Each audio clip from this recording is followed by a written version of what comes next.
going a little fast, maybe. I don't know, maybe for us. Well, for him, he was going a little fast, but we were able to slow down in time. This is a very, very common beginner motorcycle riding mistake, okay?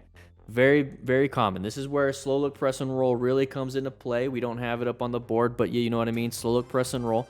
We're going to slow down before the turn. We're going to look through the turn, so it's very important that we look through the turn. We're going to press to initiate counter steering and then roll on the throttle when our nose, when everything's working, is on the way out. Now, you can do some maintenance throttle, so you give it a little bit because when you turn, you start to slow down a little bit. But the whole point of it is to slow down prior to the turn, and that's part of plan is positioning ourselves for safety because we're locating that this is a hazardous situation here. We got to be very careful with that. So when we go into corners, we are definitely in orange stage. Yeah, by the way, we're definitely in orange stage, prepped and ready, covering those brakes, maybe rolling up the throttle beforehand if we're going too fast. But like I said, this is a common beginner mistake because, and remember, take our basic training course, it's a common beginner mistake because it's kind of hard to modulate your speed and understand what's kind of your speed is, it should be, and all this other stuff. It's like, first time person drinking when as soon as they turn 21 here in the United States, they drank a little too much because they don't understand their tolerance. A lot of people don't understand their tolerance and their skill level when it comes to riding a motorcycle. So they give it a little too much and then they got to make up for it. Hopefully not going to have some kind of hangover like a traumatic brain injury, but he was able to handle this. All right, speed 772, here we go. There's a side of a very big vehicle. He saw it ahead of time. He's going to apply some brakes. That person didn't see it. We're going to go and move out of the way. Very good. So this is that pattern I keep talking to you guys about. Okay, side of the vehicle. Right now we have a crest of the hill. You notice how you can't see over the hill? That means it's a blind vertical corner. So I'm definitely going to be in orange stage because I don't know what's on the other side. I really don't know what's on this other side. I don't know if this is no, that's not a sign. There could be an intersection, could be something. I don't know. Now I can see the side of the vehicle, and you can see it too. You can see it too if you look really hard. There you go, side of the vehicle, and it's a lot easier when it's a bigger vehicle. Now this, the weeds and the vegetation could really have played a part if it was a smaller vehicle, or even a pedestrian, or even a deer. So we see it. We started to slow down already because as soon as he saw that, he's like, I don't know, identified a threat possibly. This person could come out because our goal was to go straight. So why would we be slowing down if we have the right of way and everything? No, he probably thought that this person might come out. So we're going to prep ourselves. So very good, very smart rider, seeks and recognizes and understands that this is a hazardous situation, maintains fundamental skills. So he's applying the brakes and he's definitely planning his ride. Or he or she, I don't know, definitely planning the ride. We slowed down and stopped at this point, basically. So this gave us so much room to make decisions. A lot of people like to slow down and try stopping here and fight for their lane. And that's just going to have them end up in a very hard emergency swerve, or they're going to crash into the side of the vehicle. So here we can make decisions. If this person did decide to continue going, we could just kind of slow down a little bit, maybe move over here because that's the gap that's opening, and then kind of go on with our day. And we can shake our head all we want and be like, this guy's a dum-dum. That guy's probably feeling like I made dumb mistakes. And that's fine. Did a great job. Here we go. Axle.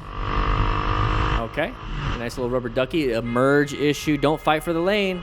Look at the spot that we're in. People typically don't adjust. At least from what I've seen. From what I've seen on these videos, people don't adjust until it's like super close. So like what I'm talking about is like right here. So they didn't hear the horn. They didn't hear any of this stuff. The only time they actually were like, oh crap, the driver, I mean, is the moment we got into their peripheral vision and then they moved over. Imagine if they moved over quicker to this side over here and they really cut you off. What if they're like right here instead of right here? That's when we're in trouble. And that's what happens when we fight for a lane, is that can be a possibility. So right here we have a good staggered formation, right? Well, staggered with the black vehicle, but over here we're in the blind spot with this one. That's fine because now we're not. So accelerating to get yourself out of that is also pretty good. So right here we got the indicator. So once we see that indicator, the lights and movement and patterns grab our attention as human beings. We see the light go up right there. It's like we have to pay attention. We're zoned in, constantly on the ride. We have good situational awareness. We know we can't escape to the left. We must decelerate with good progressive braking or even engine braking. Engine braking is something that we totally can do.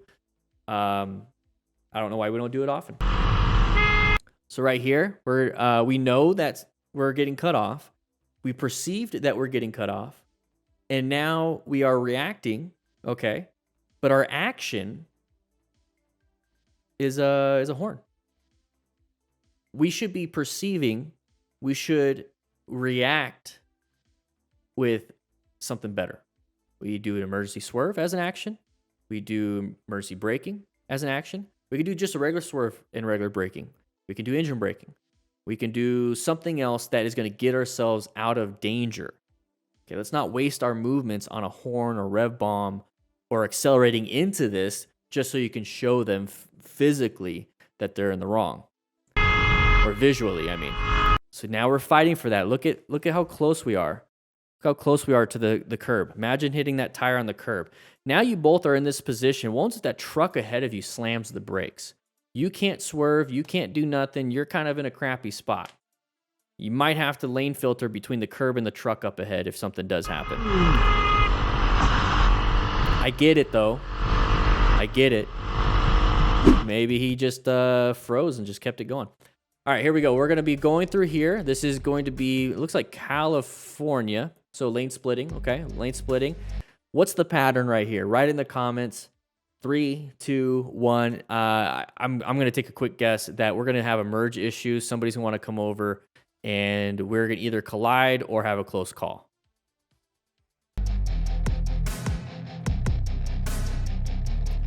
All right. So the reason why I say that, and I was able to pick it out, and I did not watch this video beforehand. This is actually really interesting to see because I want to test myself. And if you got it right, cool. So what we see here is we have a big open lane. Hey, no cars. We have a long line of cars here. This line is the far left lane. A lot of people call it the fast lane, but every lane it's supposed to go the speed limit. But the far left lane is like a passing lane, and these people are going super slow. Okay, so one of them is going to be impatient and wants to move over. They check their mirrors, they check everything, they do an indicator super late, they go into that lane. Or they don't do any of those checks and just move into that lane. So us as motorcyclists from the back see this, we see the pattern, and we see a big stack of cars. We should automatically, especially lane splitting, be an orange stage. We just recognized a hazardous situation. We recognized a hazardous thing. We are locating hazardous situations. We're planning our ride. We need to assess if any of these are going to be relevant threats. More than likely, yes. And so what I would do in this situation, since I do have an open lane, I'm going to go ahead and get into my open lane. I like it. And if I don't like it anymore, I'll get back into the splitting. That's what I'd be doing, because what I'm trying to do, let's go ahead and put this back up here. So I'm going to move over here, and if I don't like it anymore, I'll split or I'll go into this other open lane. What that's doing is increasing my space cushion. So if I'm kind of doing this, and there we go. So I make these choices. This is going to give me enough space and enough reaction time that if I needed to, I can swerve if this car's coming out. I don't want to be next to these vehicles when I'm trying to pass these vehicles. I want to have like a negative and a negative magnet trying to push each other away. And it happens super quickly. I understand that, but that's one of the problems that we have in this situation. All right, so we're going to move off into this next one. Right here, we have another side of the vehicle. I'm going to swerve out of the way. Is this the same person? No. So intersection, sun in their eyes, and you can tell because the sun is at our back. So sun is like shining in their eyes. No excuse. No excuse. Not by law, not by, ethical reasons in my book.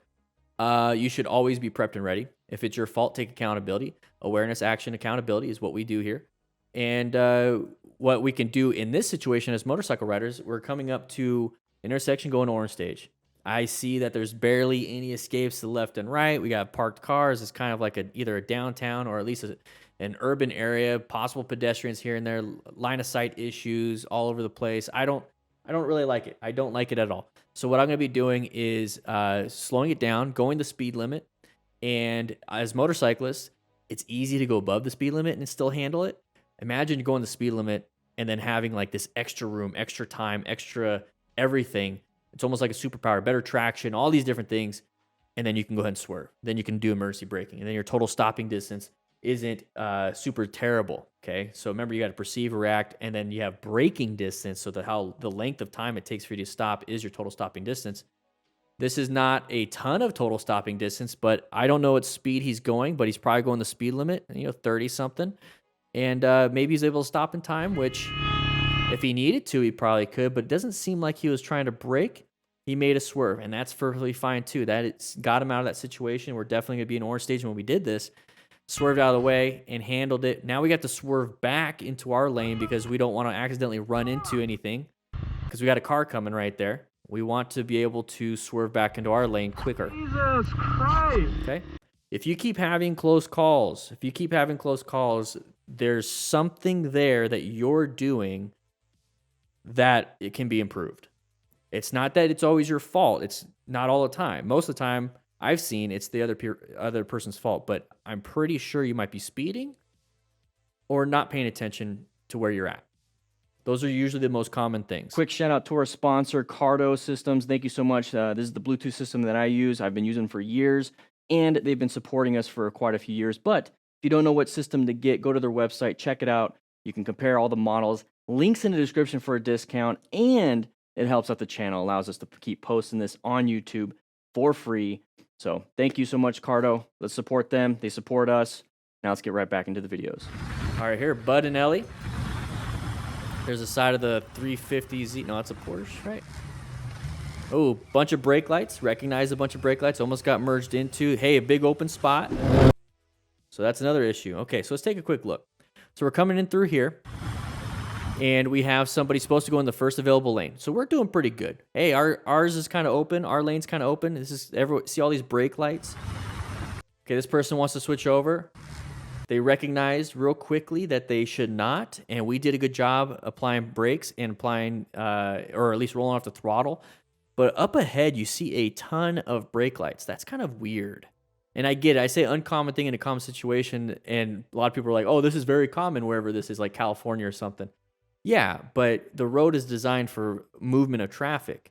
The fact that the traffic isn't moving is uncommon. It's not supposed to happen that way. It's not designed that way. So we should be moving. So having all these brake lights should have automatically put us into orange stage.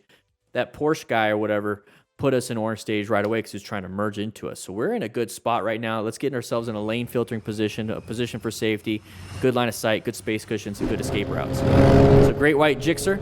Here we go. Kind of waiting for a wheelie or... Oh! Oh, no. Oh! Oh shit! This looks like chaos, dude. Okay, so we had a close call, and then behind us we had somebody just legit just run somebody over. So this is where we got to rescue somebody. Man, what the fuck? So we have the rescue packs available. We have a whole trauma series on how to use that rescue pack on Motorcycle Training Concepts YouTube channel. So if you don't know what to do, there you go. One second, I want to take a quick look at this guy. So he seems to not want to be getting up. Let's take a look at what happened again. Okay, so we're riding right here. Unsure why we keep looking back other than just kind of looking at our buddies. Okay, so nothing back there is happening. I don't see any white vehicle yet. So up ahead.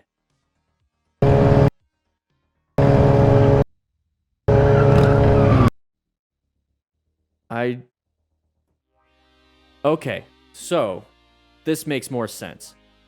We have an idiot in the white vehicle almost hitting the SUV, which almost hits the motorcyclist. The SUV is trying to swerve out of the way, which is very scary. Thankfully, the motorcyclist didn't crash. Shit! And typically, with people like not witnessing the whole thing, they'd be attacking the SUV guy. But then we have a head-on collision. Maybe that guy was trying to turn left. I don't know. I don't really care. That guy's a piece for doing that, not paying attention, terrible driving. Head-on collision. This is a very severe mechanism of injury. This is something that we really, really need to be paying attention to. The guy is probably hurt. Hopefully he has full gear, at least a helmet to protect his brain. But we're over here trying to remain calm, We need to ensure our own safety so we don't get hit, because we are in the flow of traffic on the street. Happens all the time to police officers and firefighters. Stop any major bleeds. We do have that, the rescue pack. But then if you just want to know what to do, the rescue booklet is on sale right now in the shop. It's a nice little comic that's going to tell you exactly all these things in way more detail. And quickly assess the severity. So if he's starting to be disoriented, like he's drunk, oh, we got a traumatic brain injury. If he's unconscious and then comes back, well, it doesn't matter. He was unconscious. He had a traumatic brain injury. Even a mild concussion, just kind of like, oh, lights hurt my head. That's a traumatic brain injury. So be very careful. Spinal cord, easily something here. Shock symptoms, neurogenic shock or hypovolemic shock, so low blood loss. And then some brain issues can cause some of that stuff. Not very good. Not very good. If it's external bleeding, you can do something. And that's with like a tourniquet, packing the wound, applying pressure, everything that we do talk about right there. Stop major bleeds, direct pressure, apply tourniquet, all that stuff. It's up to you if you want to check and follow that guy. My biggest concern is my buddy that's on the ground. That's my biggest concern.